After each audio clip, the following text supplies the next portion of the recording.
नमस्कार, आप 90 डिग्री देख रहे हैं। अक्सर आपने सुना होगा इश्क और जंग में सब जायज़ है, लेकिन आज का ज़माना ऐसा है कि आप यकीनन ये कह पाएंगे कि इश्क जंग के साथ में राजनीति में भी सब कुछ जायज़ है। जी हाँ, आखिर हम ऐसा क्यों कह रहे हैं? क्योंकि ये मामला ही ऐसा है। झज्जर ज़िले की दिल्ली और गुड़गांव की सीमाओं से लगता हुआ एक गाँव बाड़सा, जिसे बाड़सा एम्स आपने सुना होगा। बाड़सा एम्स बहुत दीपेंद्र हुड्डा ने बाड़सा एम्स जब बनाया था तो आज तक बहुत चर्चा है उस चीज़ की होती है। अब दरअसल बाड़सा गांव का मामला ये है कि 2022 में यहाँ पर ग्रामीणों ने एक सरपंच होते थे ज्ञानचंद, उनको चुना था और उनका देहांत हो गया। अब देहांत होने के बाद है बाड़सा में उपचुनाव हैं, वो होने जा रहे हैं। तो उन चुनावों में एक ही परिवार के 4 सदस्य हैं, वो एक दूसरे के आमने सामने आ गए हैं। बाड़सा में कुल 7 प्रत्याशी हैं जिन्होंने अपना नामांकन दायर किया है, लेकिन जो मृतक ज्ञानचंद हैं, जो पूर्व सरपंच हुआ करते थे, 3 उनके बेटे हैं और ज्ञानचंद के भाई हैं, वो एक दूसरे के आमने सामने हैं, इस चुनाव में आकर खड़े हो गए हैं। आप ये कहेंगे बड़ा इंटरेस्टिंग, बड़ा रोचक मामला है। देखिए, राजनीति की एक ऐसी पटकथा है, एक ऐसी स्टोरी, एक ऐसी कहानी है, अगर उसको आप लिखना शुरू करेंगे तो शायद ही कभी उसका दी एंड यानी दैट्स इट आप लिख पाएंगे। इसका कोई अंत नहीं है। हम अक्सर इतिहास में सुना करते थे कि जो मुग़ल बादशाह होते थे, उनके जो साहबजादे थे वो सिंहासन के लिए लड़ते थे। जिस तरह दारा शिकोह औरंगजेब की कहानियां हैं, अक्सर हैं, वो सुनते हैं किस तरीके से उस तख़्त को हासिल करने के लिए भाई भाई एक दूसरे का दुश्मन हो जाता था। हालांकि देखिए, ये वो वाली जंग नहीं है, ये जंग वोटों को लेकर है केवल। अब क्या हो रहा है बाड़सा में कि जो पूर्व सरपंच होते थे ज्ञानचंद, जो उनके भाई हैं बालकिशन, उन्होंने नामांकन भर रखा है। और पूर्व सरपंच ज्ञानचंद, उनके बेटे, बड़े बेटे दीपक, बिचले वाले बेटे रमेश और जो उनके छोटे बेटे हैं मनोज, ये सभी 4 लोग आमने सामने हैं। और अब परिवार के बीच की जो आपसी खींचतान है, रसाकशी है राजनीति की, ये सारे इलाके में बहुत चर्चा का विषय है, बन रही है।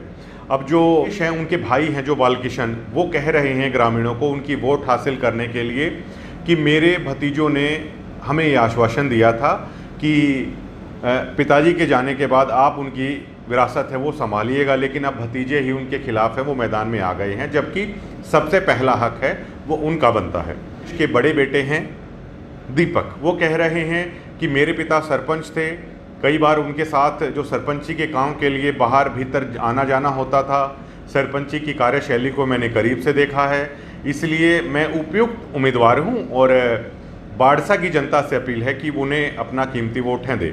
वहीं जो मंझले बेटे हैं रमेश, उनका ये कहना है कि उन्होंने अपने पिता की जो राजनीतिक विरासत है उसको बहुत करीब से देखा है, समझा है, परखा है, और वो केवल उनकी राजनीतिक विरासत को है वो आगे बढ़ाना चाहते हैं। वो पढ़े लिखे हैं, शिक्षित उम्मीदवार हैं, इसलिए इस सरपंची पर उनका हक बनता है। जबकि जो उनके सबसे छोटे बेटे हैं मनोज, उनका ये कहना है कि मेरा सबसे ज़्यादा लगाव अपने पिता के साथ था और मेरे पिता का सबसे ज़्यादा लगाव है वो मेरे साथ था।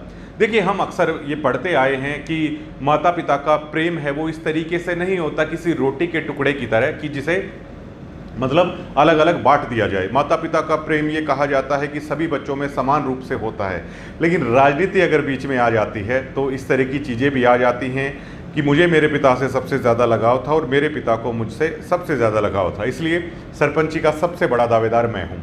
कुल 7 प्रत्याशी इस गाँव में चुनाव मैदान में अपनी ताल ठोक रहे हैं, लेकिन एक परिवार से 4 सदस्य आमने सामने हैं। जाहिर तौर पर अगर एक सदस्य ये कह रहा है कि मैं बहुत पढ़ा लिखा हूँ और मैं अपने पिता की राजनीतिक विरासत को आगे बढ़ाना चाहता हूं, तो जाहिर तौर पर वो परिवार के जो अन्य सदस्य हैं, जो उनके चाचा हैं और जो उनके जो 2 अन्य भाई हैं, उनके बारे में कहीं ना कहीं वो ये कहने की कोशिश कर रहे हैं कि वो पढ़े लिखे नहीं हैं और वो उनके पिता की राजनीतिक विरासत को नहीं संभाल सकते। छोटे बेटे मनोज ये कह रहे हैं कि उनके पिता का उनके साथ और उनका अपने पिता के साथ सबसे ज़्यादा लगाव था। तो इसका मतलब ये है कि बाकी बच्चों का और बाकी बच्चों में उनके पिता का लगाव है नहीं था। बड़े बेटे ये कह रहे हैं कि वो सभी कामों को करीब से जानते हैं, सरपंची के में काम कैसे करवाए जाते हैं। जाहिर तौर पर वो परिवार के अन्य सदस्य को ये दिखाने की कोशिश कर रहे हैं कि उनमें काबिलियत है, इस चीज़ की नहीं है। और जो पूर्व सरपंच उनके भाई हैं बालकिशन, कहीं ना कहीं वो ये आरोप लगा रहे हैं अपने भतीजों पर कि वो वादा खिलाफी कर रहे हैं। इसमें दावेदारी उनकी बनती है।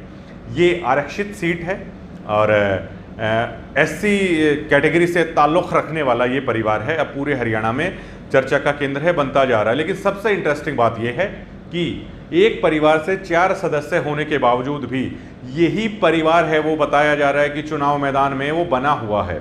इसी परिवार की जीत की दावेदारी है की जा रही है। हालांकि वो इसलिए हो सकता है कि वो सरपंच जिनका देहांत हो गया, तो कई बार गांव में ये रवायत होती है कि चलिए उन्हीं परिवार को जिम्मेदारी सौंप दी जाए। लेकिन अब सबसे ज़्यादा कन्फ्यूजन ये है कि एक ही परिवार के 4 सदस्य आमने सामने हैं, तो आखिर किसे ये सरपंच की दावेदारी है वो सौंपनी चाहिए। ये बहुत इंटरेस्टिंग मामला है जो बाड़सा गाँव में देखने को है वो मिल रहा है। अब देखिए राजनीति किस कदर परिवारों को अलग थलग कर देती है और जाहिर तौर पर वोट हासिल करने के लिए बहुत ऊपर नीचे की बातें भी शायद एक दूसरे के बारे में मतदाताओं को कही जाती है। बहुत सारी ऐसी चीज़ें भी कही जाती है शायद जो वैसे आप नहीं कह सकते, लेकिन राजनीति में अगर आप कदम रख देते हैं, सफ़ेद पोश अगर आप बन जाते हैं, तो फिर आपको कुछ सही या गलत नहीं लगता। केवल और केवल आपका ध्यान रहता है कि वोट आखिरकार है वो किस तरीके से हासिल की जाए। अब मान लीजिए तीनों बेटे किसी के घर पर वोट मांगने के लिए जा रहे हैं, कोई बेटा किसी के पास वोट मांगने के लिए गया है। अगर वो वोटर उनके दोनों भाई और उनके चाचा की अगर खुलकर भी बुराई करता है, तो एक बेटा ये कहेगा कि मैं बिल्कुल आपके साथ हूँ, वो लोग ऐसे ही हैं और वो लायक नहीं है, आप मुझे वोट दीजिएगा। इसी तरह अगर अन्य बेटे अगर जाते हैं, बाकी परिवार की वे लोग बुराई करते हैं, तो वो ये कहेगा यकीनन वो ऐसे ही हैं, आप मुझे है वो वोट दीजिएगा। तो दोस्तों इस इंटरेस्टिंग खबर पर आपका क्या कहना है, और क्या आज से पहले आपने कभी देखा था कि इस तरीके से भी एक परिवार सरपंची को लेकर एक दूसरे के आमने सामने कभी कहीं पर खड़ा हुआ हो? ये पूरे झज्जर जिले में अब चर्चा का केंद्र बनता जा रहा है। इस मुद्दे को लेकर आप क्या सोचते हैं? और वैसे अक्सर कहा जाता है कि राजनीति में अगर चाहे आप सरपंची का चुनाव लड़ लीजिए, चाहे पार्षद का, चाहे कोई सा भी चुनाव लड़ लीजिए, अगर आपका कुनबा, अगर आपका परिवार एक साथ नहीं होता है तो शायद उन्हें अच्छा नहीं समझा जाता है। लेकिन इसमें पूरा परिवार ही आमने सामने है, लेकिन उसके बावजूद भी ये चुनाव मैदान में बताया जा रहा है। लेकिन ऐसा भी हो सकता है दोस्तों, 7 उम्मीदवार हैं, 90 डिग्री ये भविष्यवाणी नहीं कर रहा है कि कौन जीतेगा, लेकिन ऐसा भी हो सकता है कि आपसी अंतर्कलह के कारण कोई और तीसरा बाजी ना मार ले।